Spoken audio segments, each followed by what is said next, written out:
Hello hello अरे क्या हो गया? अरे बताई माँ की खाली रोमा। हेलो फोन ना काटिए की ले सुन। हाँ बोल। बैठ के लोरा बहावो हियो हम घर के अपना कोना रे जान। बैठ के लोरा बहावो हियो हम घर के अपना कोना रे जान। जब जब शादी के दीना धरा है तबे तबे आवै करोना रे जान। जब जब शादी के दीना धरा है तबे तबे आवै करोना रे जान। छोरी पे साफे चिंता फिक्रिया बंद करे रोना धोना के जान। छोरी दे साफे चिंता फिक्रिया बंद करे रोना धोना के जान। अगला लगन में करबै दिया हवा खत्म हो जैतै कोरोना के जान। अगला लगन में करबै दिया हवा खत्म हो जैतै कोरोना के जान।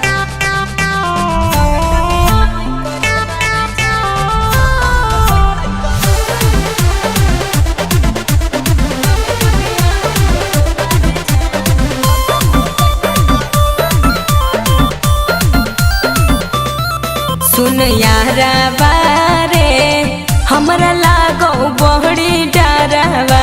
तब बंद कही दे देखल टीवी पे खबरबा। हाँ तो टीवी देखल काहे बंद कर दिए? सुन यारा बारे हमरा लागो बहड़ी डरवा। तब बंद कही दे देखल टीवी पे खबरबा कि टाइम पे खाना खाया करो टाइम पे सोना रोजाना ये जान।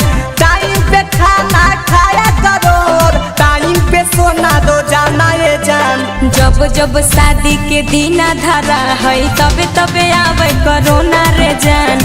अगला लगनिया में करबै बियाहवा खत्म हो जैतै कोरोना के जान।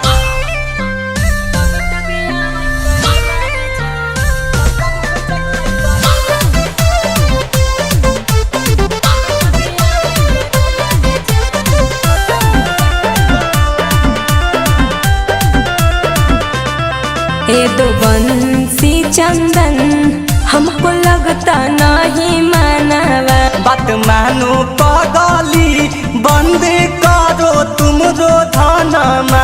नहीं अब नहीं करेंगे। प्रियांशु के सौ हमको लगता नहीं मानवा। बात मानो पगली बंद करो तुम रो धनमा। सर्दी बुखार का लक्षण लगे तो हमको करना फोन ये जान।